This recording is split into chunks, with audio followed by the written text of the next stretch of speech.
Hear what God's Spirit is saying to you. A reading from Matthew 24, verses 36 through 44.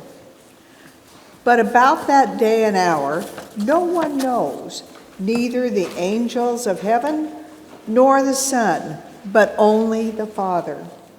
For as the days of Noah were, so will be the coming of the Son of Man.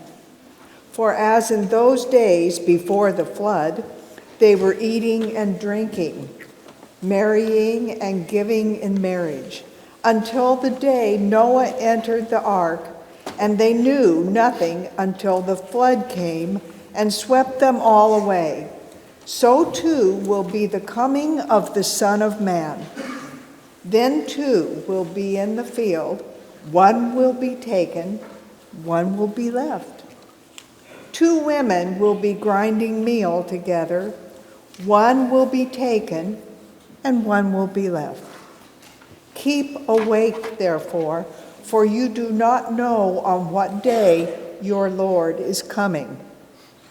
But understand this, if the owner of the house had known in what part of the night the thief was coming, he would have stayed awake and would not have let his house be broken into.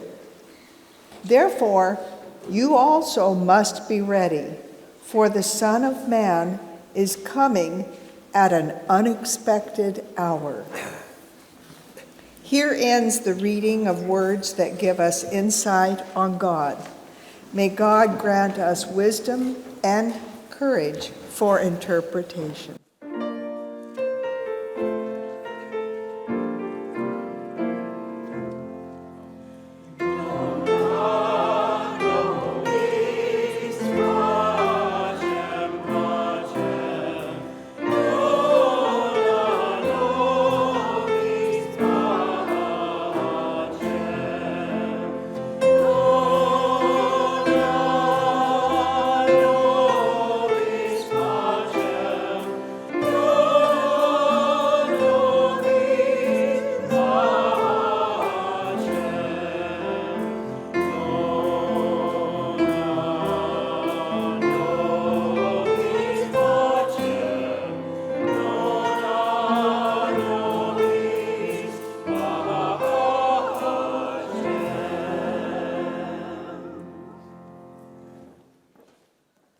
Holy and loving God, open our hearts to you.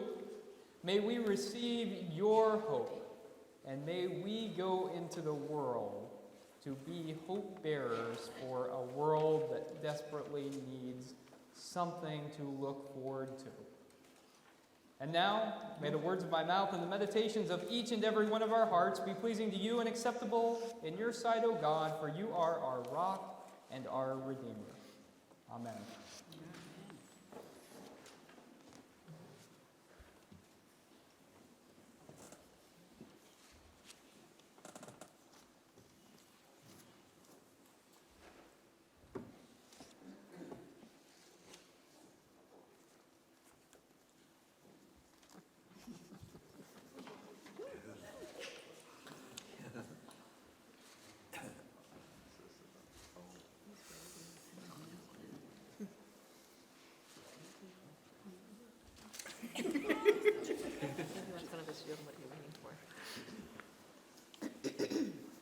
Waiting is hard, isn't it? Does anyone like waiting? I don't like waiting. I can't stand waiting. Maybe some of you are more patient than I am, but I don't like waiting. And you know, we're trained these days not to have to wait very much. We don't even have to wait a full week to catch the next episode of our favorite show. Most shows we can sit down and binge watch.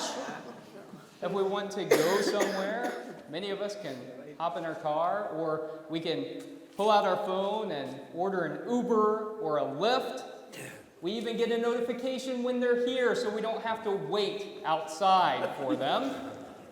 If we're thinking about someone, we can send them a text message right away. And doesn't it drive you crazy if you can tell that they've read your message and they don't reply?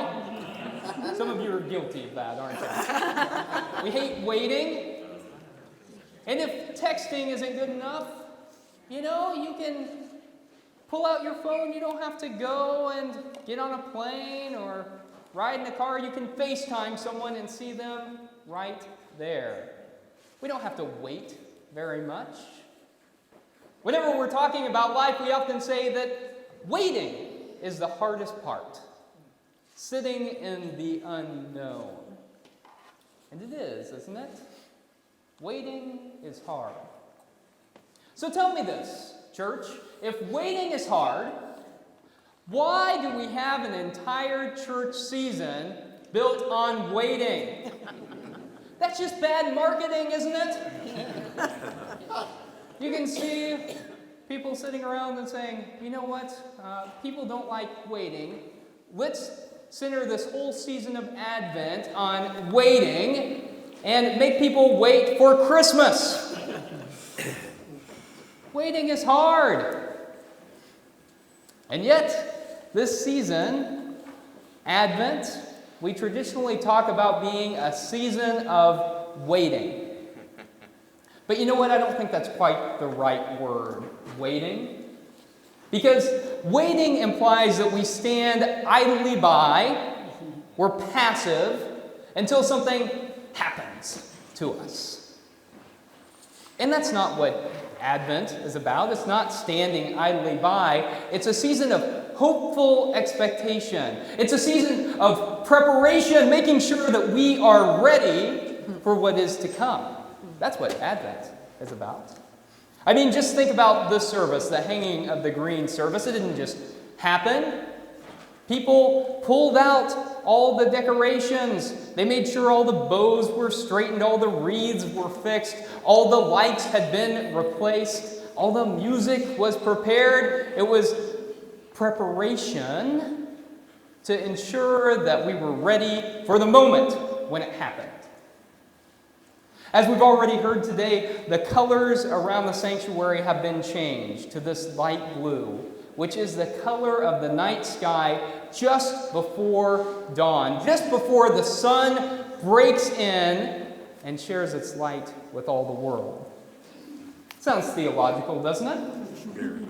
That's what the season of Advent is about. It's about that time just before the sun, S-O-N, breaks into the world to bring God's light. You see, Advent is a season of active preparation, making sure our hearts are ready. Churches that follow the Revised Common Lectionary, which is that prescribed set of readings that tells you what passage you ought to read, many churches follow that. We sometimes do. And if you do follow it, the reading for the first Sunday in Advent is always apocalyptic. It's always focused on the end times. It's always focused on the parousia, or the arrival of Christ. That doesn't make a whole lot of sense, does it? We're at the beginning of the new church year. Advent marks the beginning of the new church year.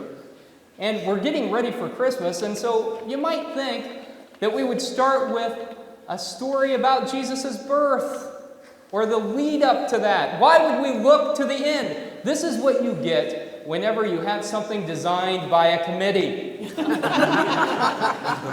Have any of you ever seen that picture of that car that was designed by a committee? Oh, yes. Here it is.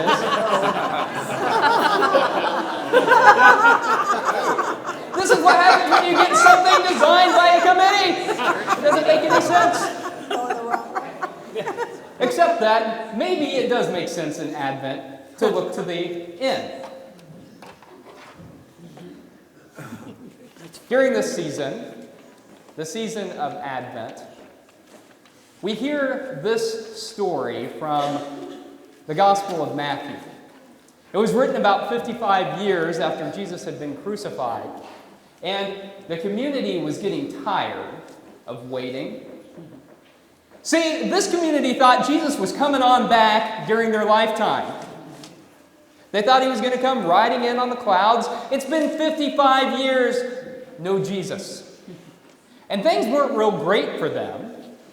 I mean, the temple had been destroyed. Their friends were being actively persecuted. They wanted Jesus to come riding back in because they wanted something different. And so Matthew writes this story about a thief in the night. Now, I don't typically like talking about this because whenever people hear this scripture lesson, a lot of times they think about the rapture, right? And if you were here during our bad theology sermon series, you know what I think about that. I took the Left Behind books and I threw them in the recycling bin. I think it's bad theology. Of course, you know how that line of thinking goes, that the good people on Judgment Day will be taken up to heaven, and the bad people will be left behind. It's interesting that this is one of the scriptures that's often used to justify that. And if you read it, Matthew says the exact opposite. He compares this time to the flood, and he says that the good people will be left behind, and the bad people will be washed away. But you know what I'm going to say about this. Yep. This isn't something that's meant to be taken literally. This is something that is meant to give the community hope. To say, make sure you are living your life in a way where you are prepared for what God is going to do in the world, for the parousia, for God's entrance into the world. And you know, I think we still need to hear that message. Even those of us who don't think that Jesus is going to come riding in on the clouds one day, we still need to hear the message that we need to be prepared for what God is going to do in the world. And that's what this season is about. Not just preparing ourselves to celebrate the birth of Jesus, but preparing ourselves for what God is going to do in the world. And we need God's parousia, God's arrival in the world now more than ever, don't we? I mean, just think about this for a minute. Think about this. We live in the richest country the world has ever known. And we've got people who are living on the streets, hungry and thirsty. We live in a world where diseases that were once thought to be incurable can be healed with a simple pill. And people die because they don't have access to medicine. We live in a world where students learn more in grade school than some people knew in their whole lives. They learn information that was once unfathomable. And they get shot while they go to school. You see, we need God's parousia in our world now more than ever. We need God's arrival in our world to change our world. And so Advent is a time of active hope. Of active hope, not of passive waiting, but of active hope.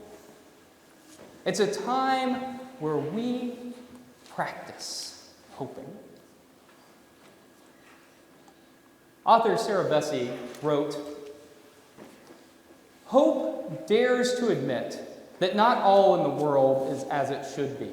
Hope dares to admit that not all in the world is as it should be. But hope doesn't wallow, it sees a path forward. And so if you have hope in your lives, if you have hope that even during hard times God is with you, if you have hope to be able to see something on the other side of difficulty, if you have hope, you can get through almost anything. And think about this. If you have hope in your own life, then you can definitely have hope for the world. And if you have hope for the world, then all things are possible. Parousia, God's arrival in the world, isn't something that just happened 2,000 years ago. And it's not something that's just going to happen sometime in the future. Here's the thing. Parousia, God's arrival, happens every single day.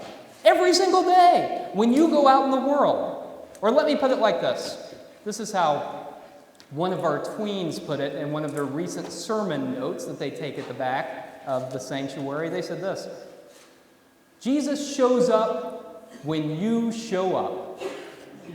It's pretty profound, isn't it? That'll preach. Jesus shows up when we show up. So here's the thing. Here's what we're doing this Advent. We're getting ready to show up in the world. So this Advent, don't passively wait for something to happen to you. Be a part of what God is doing. Be a part of the hopeful expectation for God's world. Let God unleash you in the world and change it for the better. May it be so. Amen.